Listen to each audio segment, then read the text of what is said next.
I want to discuss the phenomenon that is the starter fart. Now, I have no idea what this is, but please enlighten me. It's something that's. I mean, it's happened to me. I don't know if it's just me or it's something that. Just to clarify, did you say starter fart? Starter fart. The starter fart. Starter fart. Yes. Repeat. Starter fart. The starter fart.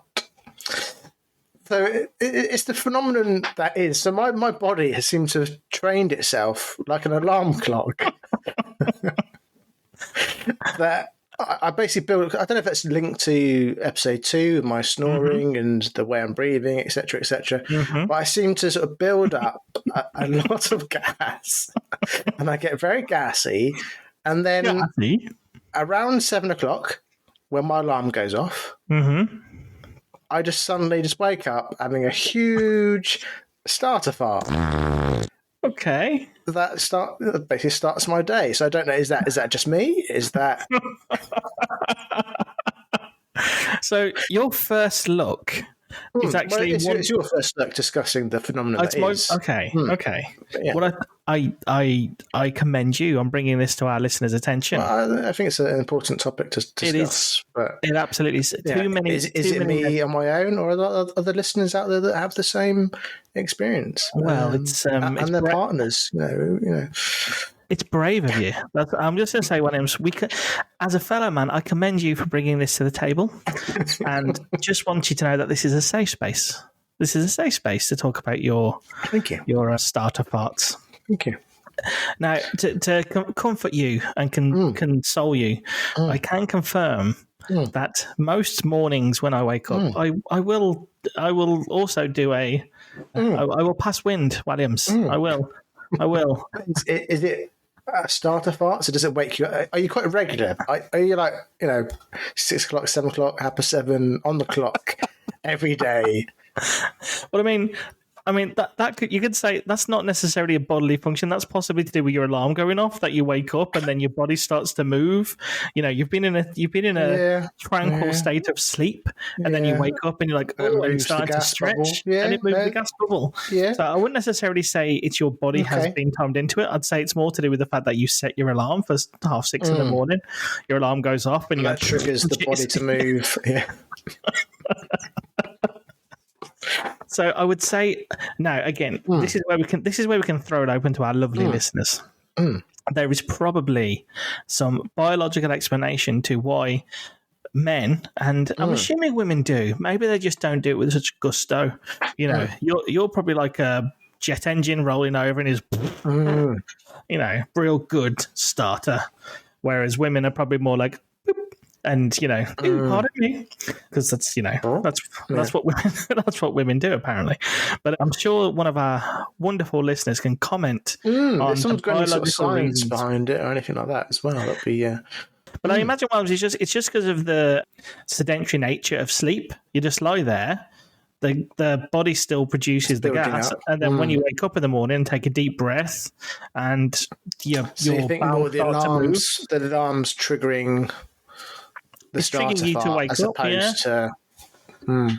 I would say so. I don't. I mean, your circadian rhythm may be that in tune that you have just trained your flatulence to erupt at a certain time. But I think that's unlikely. But again, I'm not a scientist, Williams. I'm not. I'm neither a fart expert nor a scientist. You may fart more in the morning due to several reasons. Relaxation of the anal sphincter. During sleep, the anal sphincter relaxes, making it easier for gas to escape when you wake up. Digestive processes. Your body continues to digest food overnight, which can lead to gas buildup that is released in the morning. Dietary factors. Foods consumed the previous day, especially those high in fiber or certain carbohydrates, can contribute to increased gas production. If excessive gas is a concern, consider evaluating your diet and consulting a healthcare professional for personalized advice. The phenomenon of the starter fart. Yes, you're not alone, Williams. You're not alone. and we're here to support you. I am at the moment, but yeah. No. I admit, in the mornings I will generally do I will pass wind. Yeah, and I told you I'd lower the tone. You did lower the tone. It's fine. Whoa, but I enjoy doing things I haven't done before. You think you gotta try these things, so you never know when you're gonna stumble upon something and think that's brilliant. So recently, you don't need to share yours and your lovely wife's personal life, right? No. You don't need to go there. Nobody needs to know about any of that. Thank you very much. But recently, I had my first experience of live snooker. The Northern Irish Open happened recently at the Waterfront Hall in Belfast, and the tickets were pretty cheap. And for a couple of years, I've been like, I quite fancy doing that. Yeah. So this year, I put my hand in my pocket. I trundled along to the Waterfront Hall to see what live snooker was all about. So now I would admit I am a fan of snooker, but it's one of those sports or games, wherever you sit on the fence, I enjoy watching it because I can then fall asleep to it. It's one of those ones. I'm like, oh yeah, Sunday afternoon, I'm gonna sit. I'm gonna watch like 6 hours of snooker, and I'll probably only actually watch 10 minutes of it because I'll either be on my phone doing something nonsensical or I'll fall asleep to it. But I've always enjoyed watching it. Yeah, as I said, because like with golf, I like golf, but watching it, I find it quite relaxing. So I imagine snooker's quite a relaxing sport or game to watch. It is. So I wasn't really sure what to expect going to watch it live because obviously, now I've got a big thing for Hazel Irvine. So it's the BBC snooker presenter. I think she shits all over Gabby Logan. Not literally. I just think she's a much better female sports presenter. But Gabby Logan, if you're listening, you want to become a guest speaker on our podcast, feel free to. No, she's not welcome, Williams. To be honest, she's not welcome. I don't like her at all. Her and Matt Hancock can go in the jungle together. Sorry, Gabby. But Hazel Irvine, all day, every day. Come and talk to us. Her and Irvine, please write into First Look Gnomes at outlook.com. You have fans. But, you watch that and there's a bit of presenting. So I thought, if I go and watch the snooker live, what happens? How does this all work? So it was interesting, but I'll just get to the conclusion because I won't bore you with it all.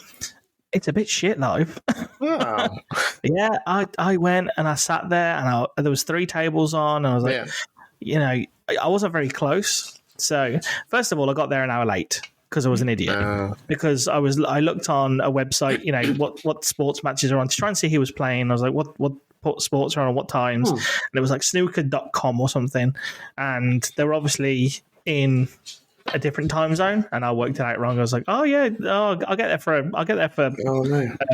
8 o'clock or like 7:15. All the matches had started at 7, so I had to sneak in very quietly, get myself a seat. And I sat there and I was like, okay, so what happens now? And everyone just sits there in complete silence. You just hear a couple of people chuntering away. Yeah. You've got 3 tables to kind of watch. So I kind of don't know where to look. I'm like, which one should I watch? Okay, I'll go for the middle one. Watch that. But you're so far away and there's no commentary. Like, it's a lot different when you watch it on the TV and they kind of say, the draw on the TV screen and the draw around the ball, and they're like, oh yeah, so what he's going to do here, he's going to go for this ball and it's going to spin back, and you're like, no, he's not. And then when they do it, you're all impressed. You're like, holy crap, how did John Virgo know that that's exactly what he's going to do? And they draw the circle where they think the white ball needs to go, and the white ball goes in there, and you think, that's brilliant. When you're there, there's no one drawing on the tables or the TVs, Williams. You've got to use your imagination. No, you don't know what the snooker player's thinking because you're just there going, oh, he's gonna try and pot a ball. Oh, he's potted a ball. And, or occasionally I'll miss a ball and I go, ooh. But I was just like, I'd rather watch this on the telly. This is a bit crap. So I had a first look at any players that you wanted to see in the flesh. Well, yeah, I saw. Who did I see now? I saw the jester from Leicester. We saw. Yeah, I'm trying to think of his name. I can remember he's like the world number 2. Flip me.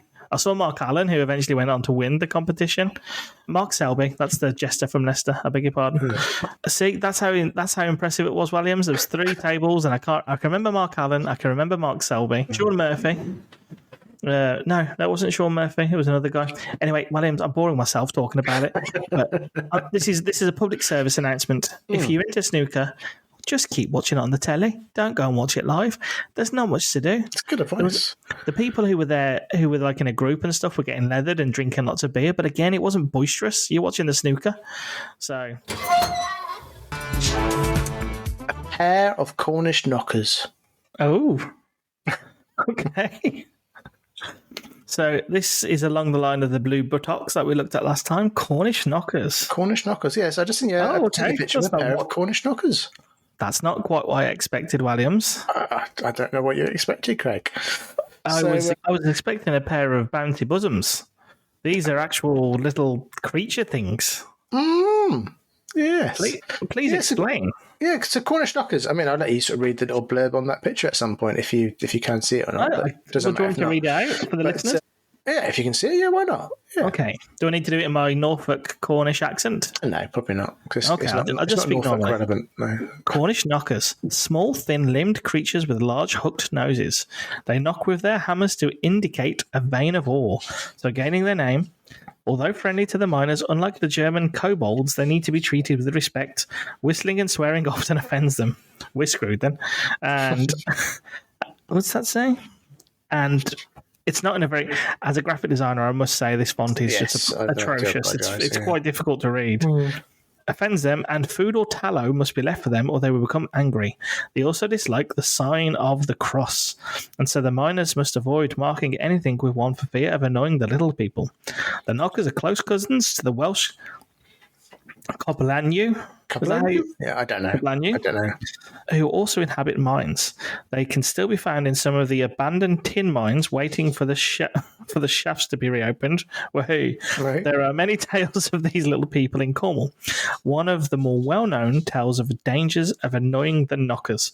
A miner called Tom Trevor used to share his pasty with the knockers. What a son of a... He didn't share his pasty. No, he didn't share his pasty, no. What a bastard. With the knockers one lunchtime. The next day, a rock fall nearly killed him. Only his tools were crushed by the rocks. The miner suffered from continuous bad luck after that until he was forced to leave the mine for his own safety. That's from Fairies of Folklore of the British Isles, available from Amazon, or a world of magic, myth and legend. Yeah, so Cornish knockers are quite a well-known sort of myth and legend down my way, down in Cornwall. Actually related to the gnomes. Actually, they're in the gnome family, related to piskies, gnomes, elves, all that sort of group. So I thought appropriate to bring up in the First Look Gnomes podcast. Oh, you're good, Williams. As far as I was aware, the Cornish knockers they lived in the mines, and I thought they used to sort of knock down the tunnels, and the miners would go down looking what was going on, leave their pasties behind. Cornish knockers would come along and steal the pasties. That was the legend I was brought up with. Tin mining. So tin mining started in Cornwall around 4,000 years ago. Unbelievable. Traded tin. So us Cornish, we traded tin with the Romans. 4,000 years ago? 4,000 years ago. So us Cornish were trading tin with the Romans. That's mad, isn't it? Yes, and that is why they call Cornwall Swiss cheese down here. There's so many mines underground. We've got mines and all sorts underneath us that we're not even aware of. Do you suffer from earthquakes down there? Earthquakes? There have been earthquakes, yeah. And are there kind of... Yeah, we do. And we get... collapses and sinkholes and stuff? Yeah, I mean, well, actually, so my office is right next to a mine shaft. So... If one day the podcast gets cut short, William, no. But I remember as a child, my gran telling me a story of someone in the village she was literally outside, hanging a washing up on the line, gone, mine shaft open, gone. So that's mad, isn't it? Yeah. So it's a crazy world down here. But so all the sort of houses, and when you buy houses, when you get a mortgage, you have to make sure you get like a mine shaft survey done and all that sorts of stuff.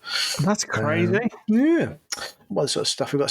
So much human activity in the mines gave rise to these tales of miniature figures underground, passing on warnings or causing harm. Also known as the knacker, or the booker, apparently. Booker. The bwicker, which is Welsh, or the Tommy knocker. So that's for our audience in the States, the Tommy knockers. Tommy Knockers. So the Knockers derive from similar origins as leprechauns and brownies. Legends claim they're only 2 foot tall and live underground. In other legends, the knocking acts as a warning of an impending cave-in. These spirits might like practical jokes, but they took the safety of the miners very seriously. These Knockers. Well, they obviously don't seem all bad then. No, I think they're quite good. Miners also took care to leave part of their dinner, usually a Cornish pasty, for the Knockers. I'm not going to lie, Williams. It's a strange place, Cornwall. People chant at the Gnome President's Rally. What do people chant at the Gnome President's Rally? Yes. I don't know. What do people chant? What do gnomes chant at the Gnomes President's Rally? Go big or go gnome? Go big or go gnome? Sound effects needed. Sound effects needed. You can get this one. Have you got a tumbleweed sound? You know this one, Craig. What is a gnome's favourite Shakespeare play? Romeo and Juliet. Yes. Very nice, very nice. What did the adult human say? So with this one, I think you will need to do the accent. Okay. So I can't do it. The impression. What did the adult human say to his friend when he introduced him to his pal gnome? I don't know. What did the adult say? Say hello to my little friend. Hello to my little friend. There we go. Okay. Oh dear. Right. Two more for you. 2 more. Oh my goodness. Why are gnomes great at acting? I have no idea. There is gnome business like show business. Oh my god! Please, Williams, make it stop. These are awful. One more. Go on then. One more. Why are so many gnomes happy regardless of today's news? I don't know. Why are so many gnomes happy regardless of today's news? Gnome news is good news. Oh my dear. That is so bad.